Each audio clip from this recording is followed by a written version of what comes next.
अभी फंक्शन में अभी क्या पढ़ने वाले? Function with return statement. Functions में सबसे ज़्यादा यूज आने वाला स्टेटमेंट है क्या है? रिटर्न स्टेटमेंट, है ना? ठीक है, फंक्शन विथ रिटर्न स्टेटमेंट। किसी भी फंक्शन के अंदर हम किसी भी टाइप का डेटा रिटर्न कर सकते हैं, है ना? तो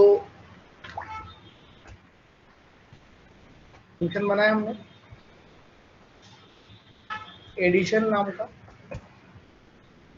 इसके अंदर कोई प्रोसेस है, ए इक्वल टू 10 है, बी इक्वल टू कितना है 20 है, और एक और है लेट सी इक्वल टू कितना आएगा ए प्लस बी, ए प्लस बी, है ना? कंसोल करेंगे तो आउटपुट आएगा सी का कितना आएगा 30 आएगा। कॉलिंग कर लो, कॉलिंग कर दिया, फंक्शन को रन करेंगे तो आउटपुट हमारे पास 30 आ रहा है। तो हमारे पास आउटपुट कितना आ रहा है 30 आता है, ठीक है। और ये किसी फंक्शन के अंदर का डेटा हमने अंदर ही प्रिंट कर दिया। और कभी ऐसी रिक्वायरमेंट हो कि किसी एक फंक्शन के अंदर का स्टेटमेंट हमें फंक्शन के बाहर लेके आए, अभी मैं कंसोल अगर बाहर करूंगा तो क्लियर है कि एरर आएगी, क्योंकि सी का स्कोप कौन सा है? ब्लॉक लेवल, और वो भी फंक्शन है, इसके अंदर है, फंक्शन के अंदर है। कल पढ़ाया था मैंने आपको, ग्लोबल एग्जीक्यूशन कंटेक्स्ट हर फंक्शन का अलग अलग होता है। तो किसी फंक्शन के अंदर का कोई डेटा आप डायरेक्टली इसे बाहर नहीं ला सकते, है ना? रन ही नहीं होने देगा, वो एरर आएगी। कॉलिंग किया हमने, सी को हम बाहर लेकर के आए, इसमें एरर आ रही है, uncaught reference error, C is not defined. क्योंकि सी का स्कोप अंदर है, आप उसको कहाँ यूज कर रहे हो बाहर, तो वो तो आ ही नहीं सकता। वेयर होता तो भी नहीं आता, क्योंकि फंक्शन का स्कोप अलग होता है ना? फंक्शन का एक ग्लोबल एग्जीक्यूशन कंटेक्स्ट अलग होता है, इसका जीसी अलग से क्रिएट है ना? तो अब हमें किसी फंक्शन के अंदर का डेटा फंक्शन के बाहर लाना है, तो एक कीवर्ड होता है जिसका नाम है रिटर्न। कीवर्ड है रिटर्न का, इसको रिटर्न किया, सी मतलब कोई डाटा रिटर्न हुआ है, तो फंक्शन ने अपना काम तो कर दिया, रिटर्न कर दिया। अब मैंने रिटर्न किया है तो कोई तो उसको स्टोर करेगा, कहीं तो स्टोर हुआ। तो किसी भी फंक्शन के अंदर का रिटर्न डेटा कहाँ आता है? फंक्शन कॉलिंग पे आता है। ये आप याद रखना, किसी भी फंक्शन के अंदर का रिटर्न स्टेटमेंट, रिटर्न डेटा कहाँ पे आता है? कॉलिंग पे, चाहे वो कॉलिंग इसी पेज पे हो, चाहे वो कॉलिंग दूसरे पेज पे, जहाँ कॉलिंग होगी वहाँ डेटा है, ठीक है। ये पॉइंट नोट डाउन करो, हिंदी में लिख सकते हो आप, कोई दिक्कत नहीं कॉपी में। किसी भी फंक्शन के अंदर का रिटर्न डेटा फंक्शन कॉलिंग पे आता है।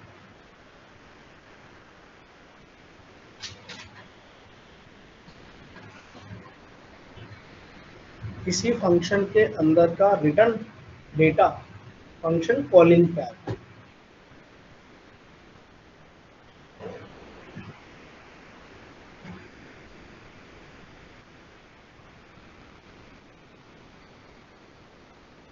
किसी भी फंक्शन के अंदर का रिटर्न डेटा फंक्शन कॉलिंग पे आता है। कहाँ पे आता है?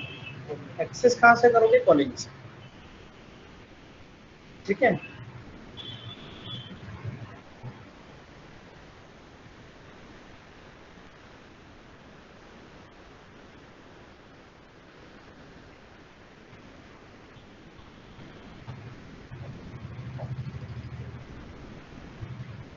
समझ में आ गया? किसी भी फंक्शन के अंदर का रिटर्न डेटा फंक्शन कॉलिंग पे आता है. If we want to return any type of data inside the function it access by the function calling. कहाँ पे कॉल करेगा उसको? फंक्शन कॉलिंग करते समय उसके डेटा को हम क्या करेंगे? एक्सेस करेंगे. समझ में आ गया आपको? तो अब रिटर्न हुआ है, तो रिटर्न कितना हुआ है? सी सी मतलब कितना? 30.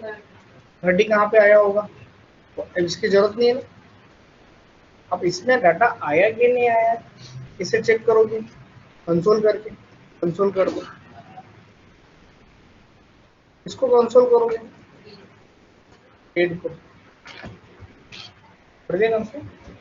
कंसोल किया तो डाटा आ गया. अगर किसी फंक्शन में डाटा रिटर्न हुआ है तो वो डाटा रिटर्न होकर कहाँ जाता है? कॉलिंग पे. कॉलिंग पे हर बार डाटा नहीं रहेगा, रिटर्न होगा तो ही आएगा. आप रिटर्न हटा दो, आप करके देखो जरा, अनडिफाइन आ जाएगा. तो फंक्शन कॉलिंग पे डाटा केवल कब आता है? जब रिटर्न किया जाता है. जब रिटर्न किया जाता है. ठीक है, याद रखना इस चीज को. फंक्शन के अंदर ये स्टेटमेंट बहुत काम आएगा आपको आगे, बहुत ज़्यादा यूज में आता है. और मोस्ट ऑफ द केसेस में कोई भी लैंग्वेज हो, सी सी प्लस प्लस, फंक्शंस तो सभी में रहते हैं क्योंकि ये तो ग्लोबल फंडामेंटल है ना. तो इसको, इसका यूज़ ज़्यादातर लेवल पे होता है, मैक्स टू मैक्स केसेस में होता है. और अपने रिएक्ट में भी अपन फंक्शन कंपोनेंट पे काम करेंगे तो वहाँ बिना रिटर्न के काम ही नहीं होगा. हमें क्या करना पड़ेगा? डेटा हमको रिटर्न करना पड़ेगा, तभी हम एक्सेस कर पाएंगे, नहीं तो नहीं करेंगे. समझ में आएगा? इसी का थोड़ा एक्सप्लेन कर लेते हैं. ठीक है, डेटा तो आ गया है, तो जरूरी तो नहीं उसको कॉल ही करना है, मतलब उसको कंसोल ही करना है. इसको एक वेरिएबल में भी ले सकते हो. तो किसी फंक्शन के अंदर का रिटर्न स्टेटमेंट कॉलिंग पे आया, उसने किसको असाइन कर दिया? एक्स को. किसको असाइन कर दिया? बस अब एक्स को प्रिंट करो, आप कोई दिक्कत नहीं. इसको करोगे एक्स को तो भी आउटपुट कितना आएगा? 30 आएगा. बस रिटर्न हुआ है तो वैल्यू कॉलिंग पे आती है. उसके बाद आप उसको कैसे हैं इसको कैसे हैंडल कर रहे हो, ये अपन आगे देखेंगे कि इसको वेरिएबल में लेना है कि नहीं लेना है, डिपेंड करता है. तब डायरेक्ट भी कॉल हो जाएगा और किसी वेरिएबल को असाइन कर दोगे तो भी डाटा हमारा आ जाएगा. समझ में आ गया है ना? किसी को डाउट तो नहीं? एक स्टेटमेंट एक टाइप है, मतलब देखो फंक्शन के अंदर हमने फंक्शन बनाना सीखा है, फंक्शन के अंदर हमने फंक्शन कॉलिंग करना सीखा है, एक फंक्शन के अंदर दूसरा फंक्शन कॉल करना सीखा है ना. पैरामीटर फंक्शन बनाना सीखा है, रिटर्न करना सीखा है. फंक्शन को ग्लोबल वेरिएबल को कैसे एक्सेस करते हैं वो हमने देखा. फंक्शंस के 4-5 टाइप्स होते हैं. ठीक है. अब काफ़ी कंफ्यूजन होता है जब आप बुक्स वगैरह पढ़ते हो, तो दो चीज़ों के बारे में बहुत प्रॉब्लम आती है कि यार कहीं कहीं पे फंक्शन डिक्लेरेशन नाम होता है और कहीं कहीं पे फंक्शन डेफिनेशन होता है. दोनों में डिफरेंस है यहाँ, दोनों में डिफरेंस. ठीक है. फंक्शन डिक्लेरेशन क्या होता है? जहाँ फंक्शन डिक्लेयर किया जाता है. डेफिनेशन क्या होता है? जहाँ उसको डिफाइन किया जाता है. आपकी फैमिली ने एक फंक्शन डिसाइड किया है कि हमको इस डेट में फंक्शन रखना है. This is called declaration. अब ये हुआ नहीं, फंक्शन डिक्लेयर हुआ है इस डेट में ये फंक्शन हमको रखना है. जब फंक्शन वाकई में वो डेट आ जाएगी तो वो डेफिनेशन है, मतलब इम्प्लीमेंट हो गया. क्या हो गया? इम्प्लीमेंट हो गया, तो वो डेफिनेशन कहलाती है. क्या कहलाती है? डेफिनेशन कहलाती है. तो वही प्रोसेस यहाँ पर भी होती है. आपने फंक्शन का नाम बना के छोड़ दिया, बस. ये क्या? डिक्लेरेशन. क्या है ये? डिक्लेरेशन. हालांकि ऐसा अपन करेंगे नहीं, होता नहीं है ऐसा, पर इसको डिक्लेरेशन बोला जाता है. क्या बोला जाता है? Function declaration. है ना? जैसे सी सी प्लस प्लस में होता है फंक्शन डिक्लेयर करके छोड़ दो, कॉलिंग बाद में कर, मतलब डिफाइन बाद में कर लेना. Function declaration. तो अगर इसकी बॉडी दे दी, बॉडी दे दी, बॉडी दे दी मतलब कोई टास्क वगैरह परफॉर्म कर दिया तो ये डेफिनेशन. समझ में आ गया क्या गलती? ये फंक्शन, ये फंक्शन डिक्लेरेशन तो अपन नहीं करते जावास्क्रिप्ट में, मोस्ट ऑफ द केसेस में डिफाइन करते तो डिफाइन के साथ साथ डिक्लेयर भी हो जाता है। डिफाइन के साथ साथ क्या होता है, तो यहाँ तक डिक्लेरेशन हो गया और स्कोप दे दिया इतना, तो क्या कर दिया उसको डिफाइन कर दिया। समझ में आया? ये डिक्लेरेशन होता है और ये क्या होता है डेफिनेशन। समझ में आएगा आपको, है ना? ठीक है। हाँ, कोई फंक्शन, अच्छा आपने पोस्टिंग पढ़ी थी, वेरिएबल होस्टिंग पढ़ी थी ना? होस्टिंग मतलब किसी वेरिएबल को डिक्लेयर करने से पहले मैं उसको कॉल कर सकता हूँ, तो ऑब्वियसली हुआ था। वेर में अनडिफाइन आता, लेट और कॉन्स्ट में होस्टिंग अप्लाई नहीं होती, है ना? तो अब देखते हैं क्या फंक्शन होस्टिंग काम कर रही है क्या? क्या फंक्शन को हम डिक्लेयर करने से पहले कॉल कर सकते हैं? फंक्शन, फंक्शन का नाम दे दो, कोई भी नाम दे दो, डेमो नाम दे दिया, डेमो कॉल दो। अब फंक्शन नीचे तो कॉल हो ही जाता है, क्या फंक्शन को ऊपर कॉल कर सकते हैं? कर सकते हैं, है ना? पीएचपी में और जावास्क्रिप्ट में ये पॉसिबल है, C C plus plus Java Python इनमें नहीं चलता। ठीक है ना? जावास्क्रिप्ट के अंदर और पीएचपी में किसी फंक्शंस को बनाने से पहले हम उसको कॉल कर सकते हैं। ठीक है, क्योंकि इसमें डिफॉल्ट बिहेवियर क्या होता है, होस्टिंग, फंक्शन होस्टिंग होती है, उसकी वजह से कॉल होता है। तो आया आउटपुट, जबकि नहीं होना चाहिए, क्योंकि इंटरप्रेटर काम कर रहा है, तो इंटरप्रेटर ने पहले किसको रीड किया, डेमो को। तो डेमो तो आपने बनाया ही नहीं, तो फिर कैसे चल जाएगा? तो वही वही वाला कोड है जो अपन पहले पढ़ते आए थे, है ना? कि आपके पास ये आपका एक डिफॉल्ट सोर्स कोड है, कोड लिखा आपने, और जब ये फंक्शन रन होता है ब्राउजर पे, कहाँ रन होता है, ब्राउजर पे, तो इस फंक्शन के अंदर आपने भले ये कोड किया है, पर जो ब्राउजर के अंदर जो इंजन है, जावास्क्रिप्ट के जो इंजन है, वो उसको चेंज कर देते हैं। अपने कोड ये लिखा है, कोड लिखना डजन मैटर, वो कैसे ब्राउजर पे चल रहा है, इंटरप्रेटर कैसे उसको इंटरप्रेट करता है। तो यहाँ यहाँ कुछ भी लिख, पर यहाँ सबसे पहले डिक्लेरेशन होता है, पहले डिक्लेरेशन हो जाता है और बाद में क्या होती है हमारी कॉलिंग हो जाती है। हमने कॉलिंग पहले करी पर वो रीड ही नहीं करेगा, क्योंकि वो कोड कहाँ हो रहा है, एग्जीक्यूट हो रहा है ब्राउजर पे। तो ब्राउजर में जो बेबल होता है, बेबल ट्रांस कंपाइलर, वो उसको इंटरप्रेट कर देता है ना? पहले डिक्लेरेशन होगा, देन क्या होगा, कॉलिंग होगा, है ना? तो पहले डिक्लेरेशन हो चुका है, मतलब ये पहले ऊपर डिफाइन हो गया, तो बाद में क्या होगी, कॉलिंग, है ना? मैं जो टॉपिक पढ़ाता हूँ ना, कभी कभी मैं भूल जाता हूँ, तो तुम्हें ना ध्यान रखा करो, थोड़ा सा नेट से पढ़ लिया करो, हाँ? क्योंकि इतनी सब चीज़ें अपन नहीं बता सकते, पर आपको थोड़ा बहुत समझ में आता है। देखो, before the interpreter execute whole code, it first the host. जब हमारा इंटरप्रेटर एग्जीक्यूट होता है, हमारे कोड को एग्जीक्यूट करने से पहले इंटरप्रेटर करता है, जब हमारा फाइल रहती है उसको होस्ट कर देता है। फाइल मतलब कोड में करता है होस्टिंग, होस्ट करना मतलब पहले उसको कहाँ पे डिक्लेयर करना, टॉप पे। कहाँ पे डिक्लेयर करना है, टॉप से, कॉलिंग से पहले, है ना? तो declaration function to the top of the stop define is define, तो पहले उसको डिफाइन करता है टॉप पे, और देन क्या करता है, उसको कॉलिंग करता है। समझ में आया? ये डिफॉल्ट बिहेवियर होता है ना? तो आप थोड़ा सा इसको ध्यान रखना। जावास्क्रिप्ट में होस्टिंग 3 जगह पे अप्लाई होती है, एक वेरिएबल होस्टिंग कहलाती है ना, इन्होंने कहीं दिया होगा शायद, तो बता देता हूँ मैं आपको।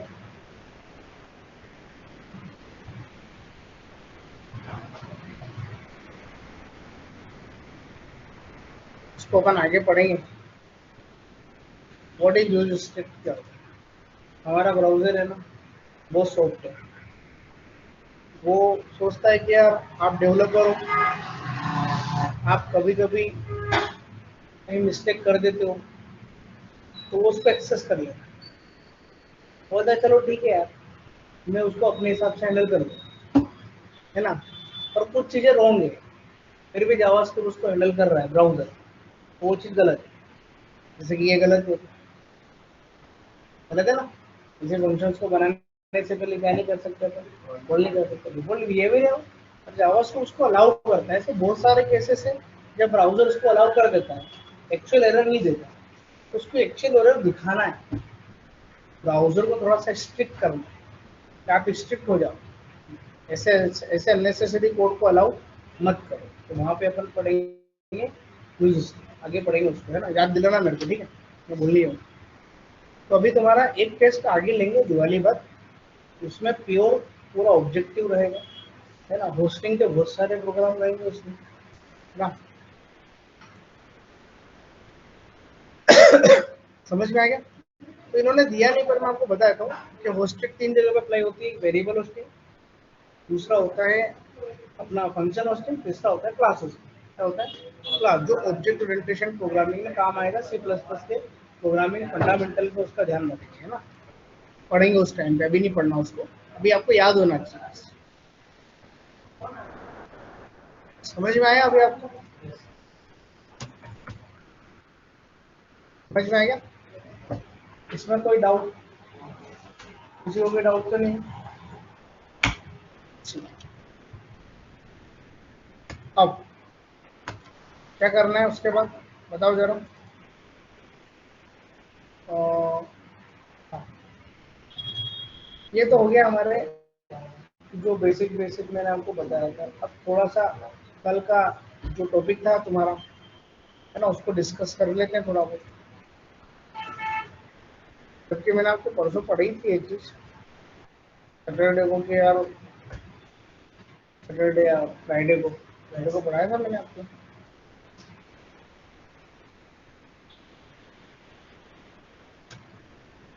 वेरिएबल है, इक्वल टू क्या है, 10 है। ये स्कोप है, और किसका स्कोप ये नहीं पता, है ना। इसमें भी एक वेरिएबल है, इसकी वैल्यू कितनी है, 20। कंसोल करेंगे,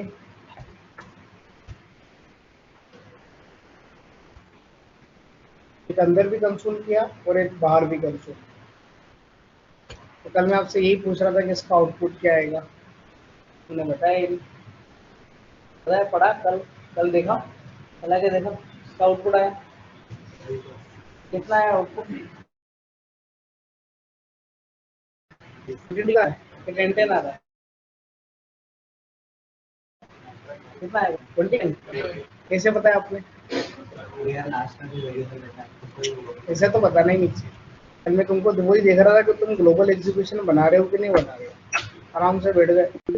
अरे कॉपी में करा करो भैया, जावास्क्रिप्ट किसी से डर लगता है तो वो केवल जावा नाम से डर लगता है, जावा हुआ या जावा स्क्रिप्ट हो। इसलिए इसका सही तरीका मैंने जब बताया आपको, कॉपी में बनाने में क्या जाता है, एक पेज ज़्यादा बिगड़ेगा और क्या।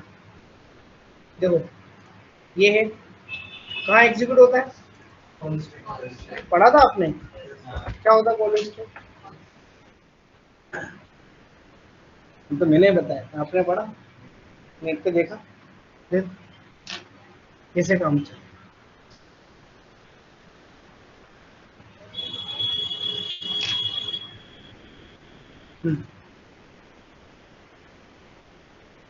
बढ़िया है। देखो पॉलिस्टिक में जब हम कोई वेरिएबल बनाते हैं, ग्लोबल वेरिएबल है, इसको मेमोरी एलोकेट होगी, कौन सी मेमोरी है, ए, उसकी वैल्यू कितनी है। अब ये ब्लॉक पे है, तो ये ब्लॉक पे आकर रुक जाता है, ये देखता है कि जीसी क्रिएट करना है कि नहीं करना। क्या, जीसी ग्लोबल एग्जीक्यूशन कंटेक्स्ट तो अलग ही क्रिएट होता ही है। वो तो कोई भी प्रोग्राम पहली बार लोड होगा तो उसका ग्लोबल एग्जीक्यूशन कंटेक्स्ट क्या होगा, क्रिएट हो जाता है। उसमें सारे हमारे ग्लोबल वेरिएबल रहते हैं, क्या रहते हैं हमारे ग्लोबल। पर यहाँ आके रुक गया हो, स्कोप है, स्कोप के अंदर जाता है, स्कोप के अंदर क्या मिला उसको, वेर, और वेर तो ग्लोबल है, वो तो फंक्शन लेवल इसको पता है, तो फंक्शन थोड़ी ना है क्या, फंक्शन है क्या, फंक्शन है। तो इसका जीसी अलग से नहीं बनेगा, बनेगा अलग से? नहीं बनेगा। तो ये इसी पर्टिकुलर मेमोरी को पॉइंट करेगा, और 10 जो था उसको वहाँ से उसने हटा देगा, 10 को हटा दिया, और 10 की जगह पर उसने फाइनली क्या साइन कर दिया यहाँ पे, 20 आ गया। अब हम कंसोल करते हैं। ये कंसोल करने के लिए गया, ये गया कॉल स्टैक में, इसको मेमोरी कौन सी मिली है, वैल्यू कितनी मिली, 20, तो यहाँ 20 आया। वो बाहर आया ब्लॉक के, स्कोप के बाहर आता है। अब देखता है कोई जी से तो बना नहीं इसका, ये किसको पॉइंट करेगा, इसी वेरिएबल को, तो अंदर भी 20 रहेगा और बाहर भी कितना रहेगा, 20 रहेगा। तो आउटपुट कितना आएगा, 22।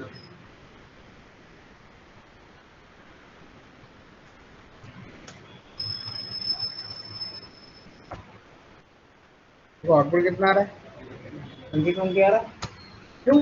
क्योंकि ग्लोबल एग्जीक्यूशन कंटेक्स्ट ग्लोबली बना है। अब ये मान के चलो कि ये जो डाटा है ना, ये एक जीसी में ही बना होगा। कहाँ बना होगा, पर वो ग्लोबल रहता है। क्या रहता है, ग्लोबल, है ना? समझ में आया? तो ये अलग से क्रिएट क्यों नहीं हो रहा है? क्यों क्रिएट अलग से नहीं हो रहा है? क्योंकि उसको फंक्शंस नहीं मिल रहा। क्या नहीं मिल रहा है? और अगर इसमें अंदर लेट होता, तो फिर इसका प्राइवेट स्कोप बना। क्या बनाता है इसका, प्राइवेट स्कोप। समझ में आ रहा है ना? देखो, इसी को थोड़ा सा पॉइंट करके यहाँ पर भी मैंने, या फिर यहाँ पर भी देख सके मैंने लेट लगा दिया। तो अभी उसका आउटपुट क्या आएगा, अंदर 20 रहेगा तो बाहर कितना रहेगा, 10, 20 रहेगा।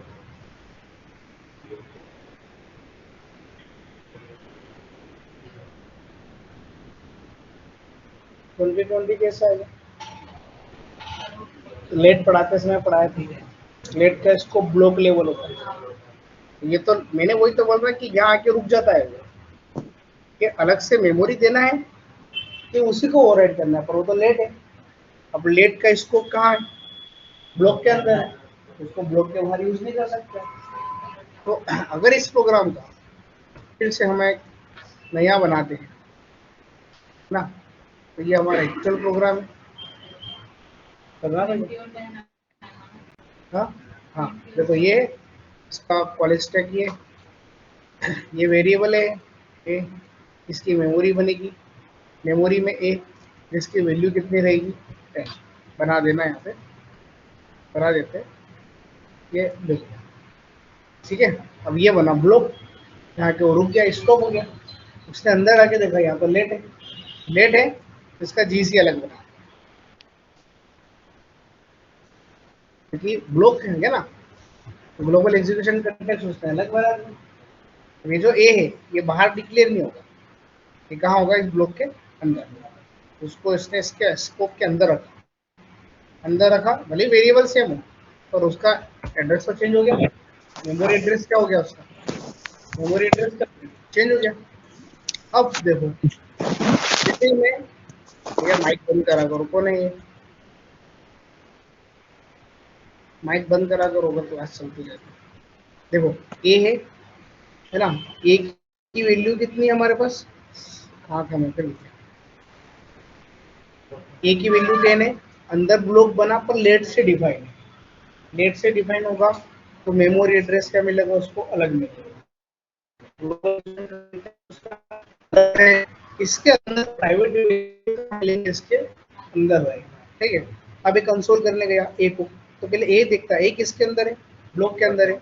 तो एक पता है ए किसको पॉइंट करेगा, इस ब्लॉक के, तो अंदर तो 10 मिलेगा, अंदर 10 मिलेगा, ब्लॉक खत्म हो गया, ग्लोबल एग्जीक्यूशन कंटेक्स्ट यहाँ से क्या होता है, डिलीट हो जाता है। ग्लोबल एग्जीक्यूशन कंटेक्स्ट एग्जीक्यूट होने के बाद डिलीट हो जाता है, क्योंकि वो आगे मूव ऑन कर गया। अब जैसे उसको यहाँ पे ए मिला, तो ए वो किसको पॉइंट करने के लिए गया, ग्लोबल में, तो बाहर 10 है और अंदर कितना मिलेगा उसको, यहाँ पे 20 मिलेगा। सेम नहीं आएगा, सेम नहीं आएगा। आपने global execution context, global edges, देखो क्या होता है, ये जो ब्लॉक है ना, ये ब्लॉक कब मेमोरी दे रहा है और कब उसको अलग से मेमोरी एलोकेट नहीं करेगा, ये अंदर के प्राइवेट वेरिएबल पे डिपेंड करता है। अगर लेट कॉन्स्ट रहा या फंक्शन रहा, क्या क्या रहा, लेट कॉन्स्ट या फंक्शन, तो जीसी अलग से बनेगा।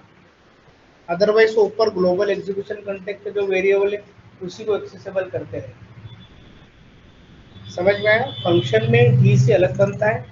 दूसरा, ब्लॉक के अंदर के वेरिएबल अगर लेट और कॉन्स्ट है तो ही अलग से मेमोरी मिलेगी। अगर अंदर वेर होता तो किसको कॉल करेगा, एक। और वेर में भी दो केस हो जाते हैं कि वेर ब्लॉक के अंदर है कि फंक्शन के अंदर है। अब इसके बाद वही वाला एग्जांपल बताने वाला हूँ मैं। पर अभी लेट और कॉन्स्ट ब्लॉक लेवल स्कोप होता है, उसको किसी न तो किसी ब्लॉक के अंदर वो कंटेंट करके रखता है। तो इसके अंदर का जो स्कोप है वो यहाँ से कॉल होगा, तो ग्लोबल एग्जीक्यूशन कंटेक्स्ट यहाँ से रिमूव कब होगा, जब वो इंटरप्रेटर आगे मूव ऑन करेगा। आगे बढ़ा तो आगे उसको ए मिला, ए में तो ये जीसी मिलेगा ही, क्योंकि ये तो क्या हो गया, डिलीट हो गया है ना। तो यहाँ पे ए की वैल्यू कितने कॉल करेगा, 10। तो बाहर कितना आएगा, 10, और अंदर कितना आएगा, 20। तो इसका जो आउटपुट रहेगा अभी, देखो आउटपुट कितना रहेगा, पहले 20 है अंदर और बाहर कितना आएगा। कॉस्ट में भी सेम केस होता है, कॉस्ट में भी क्या होता है, सेम केस होता है। समझ में आया? ये बना लो आप डायग्राम, है ना, भले प्रोग्राम भी लिख लो, कोई दिक्कत नहीं।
बना ले,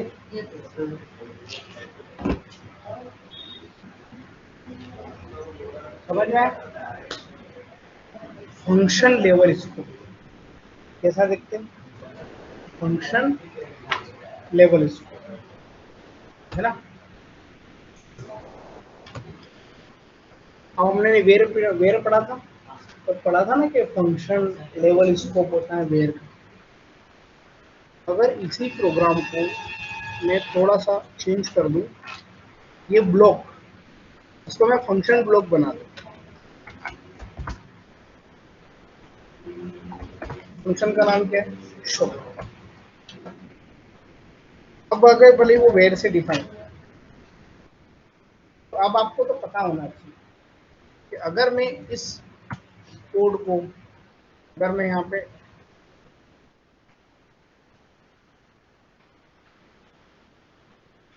कोड है हमारा, ये कॉलेज स्टैक है, कॉलेज स्टैक बना, इसको अंदर सबसे पहले क्या गया, ए ग्लोबल ही है तो, है ना, इसको ब्लॉक मिला, वेरिएबल का नाम ए, वैल्यू कितनी है,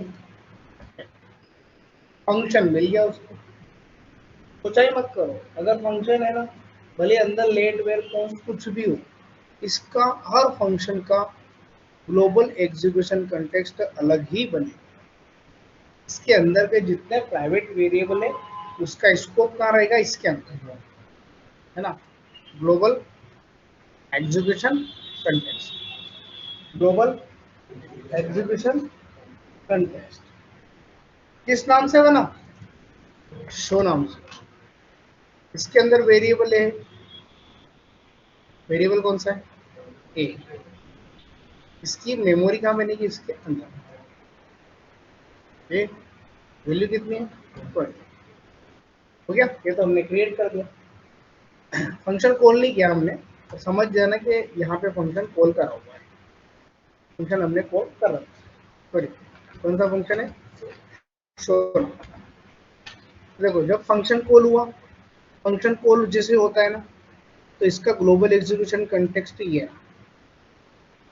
ना, इस फंक्शन के अंदर जाएगा, ए की वैल्यू अंदर मेमोरी से कितना उठाएगा, 20 उठाएगा, 20 कंसोल किया, फंक्शन एग्जीक्यूट कंप्लीट हो गया, ये मेमोरी से क्या होगा, डिलीट हो जाएगा, तब तक रहता है जब तक कि आप उसको कॉल कर लो और एग्जीक्यूशन नहीं हो जाए, एग्जीक्यूशन हो गया, आगे इंटरप्रेटर ने इंटरप्रेट किया, ये वहां से मेमोरी से हट जाएगा, अब इस ए को ये तो मिलेगा नहीं, किसको, इसको, ये किसको पॉइंट करेगा, इस जीएससी के बाहर आके देखता है, बाहर कोई वेरिएबल लेगा, हाँ है, तो इसकी वैल्यू कितनी लेगा, 10, तो बाहर वाले के लिए कितना है, 10, और अंदर वाले के लिए कितना है, हर फंक्शन के लिए भले कितने भी फंक्शन बना ले, सबका ग्लोबल एग्जीक्यूशन कंटेक्स्ट अलग बनता है, वो कब तक रहता है, जब तक कि आप उसको एग्जीक्यूट ना करो, एग्जीक्यूट किया, है ना, कॉलिंग हुई, एग्जीक्यूशन हुआ, तो वहां से मेमोरी से स्टेप रहता है, परमानेंट डेटा, क्या नहीं रहता है, परमानेंट डेटा स्टोर में रहता है, और उसका आउटपुट कितना आएगा, अंदर कितना है,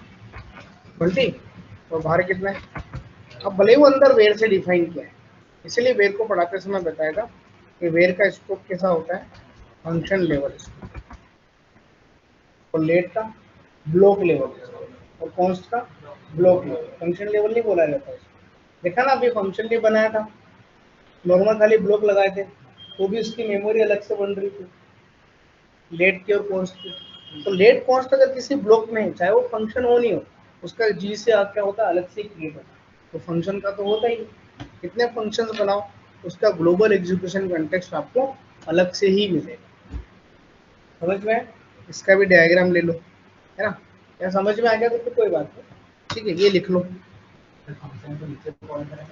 फंक्शन कहीं कहाँ, फंक्शन कॉल नहीं किया, कंसोल के नीचे कॉल करोगे तो पहले ही आ जाएगा, पहले देना जाएगा, इंटरप्रेटर तो मेमोरी तो देखो, कोड बनाया है तो रन टाइम पे तो कुछ होगा नहीं, मेमोरी तो ग्लोबल जी से में क्रिएट हो ही चुकी होगी, बस कॉलिंग की बात रहती है, आपने पहले को क्या कॉल किया, ए, तो ए, इसको तो ए तो मिलेगा नहीं, भले कॉल भी हो गया है, पर इसका स्कोप कहाँ पे, आउटसाइड द फंक्शन, तो उसकी जी से में तो जा ही नहीं सकता है, तो इसको क्या मिलेगा, ए की वैल्यू 10, 10 मिलेगा, जब फंक्शन कॉल होगा, फंक्शन कॉल हुआ तो इसका जी से क्रिएट होगा, और इसके वेरिएबल्स कब होंगे, उसके बाद में, और जैसे कॉलिंग से आगे बढ़ा, आगे उसका जीसी वहां से क्या होता है, हट जाता है, ठीक है ना, लेट में भी सेम रहेगा, अगर तो कुछ भी ले लो आप, फंक्शन आपका फंक्शन ही आ गया ना, फंक्शन के अंदर के अभी तो बताया मैंने आपको, फंक्शन के अंदर के वेरिएबल को मैं बाहर यूज नहीं कर सकता हूँ,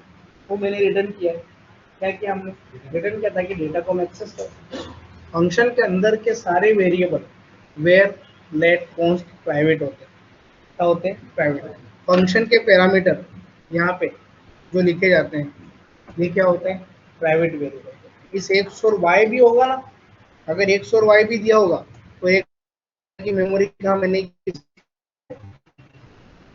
एक्स भी अंदर रहेगा और वाई भी कहाँ रहेगा अंदर। आप इस एक्स और वाई को बाहर खोल करके देखो, हुआ ही नहीं कुछ। क्योंकि वो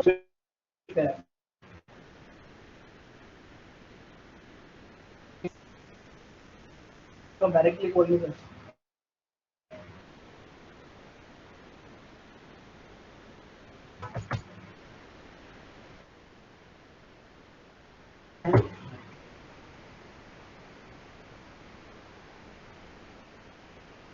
देख लो,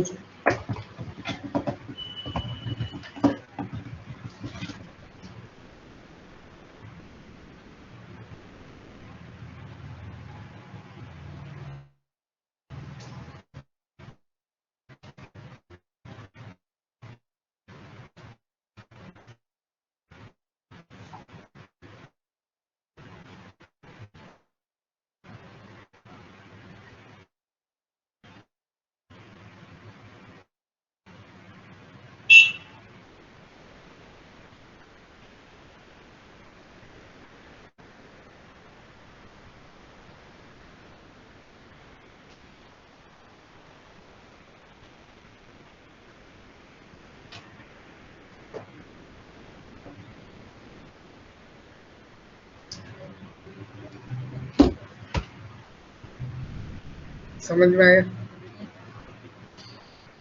आगे के टॉपिक आगे ही पढ़ेंगे।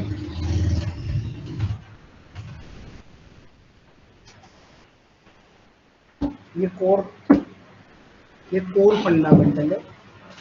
फंक्शंस में थोड़ा सा एडवांस टॉपिक आएंगे। एनोनिमस फंक्शंस क्या होते हैं, कॉलबैक फंक्शन क्या होते हैं, एरो फंक्शंस क्या होते हैं, अभी नहीं पढ़ेंगे, आगे दिवाली के बाद। ठीक है ना। अब तुम प्रैक्टिस करो जितना मैंने पढ़ा दिया उतना। ठीक है, अभी पढ़ाऊंगा तो भूल जाओगे, यूज नहीं होता ये सारी चीजें, है ना। तो जितना पढ़ा दिया उतना कंप्लीट कर लो। ठीक है, आ जाओ तो पढ़ा दो। तो गाँव वाले बच्चे। हाँ तो ये तो क्या चुनाव में चुनाव के बाद दूसरा वो तो वैसे भी इलेक्शन में तो कोई आएगा नहीं मतलब। हाँ मतलब देख लेंगे जैसा जो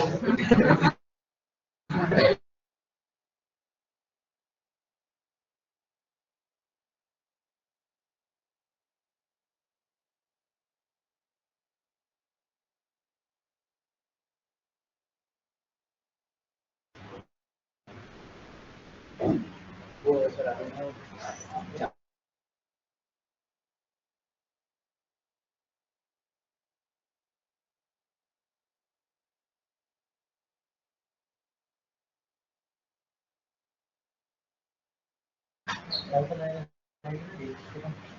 सुबह तो कल आएंगे।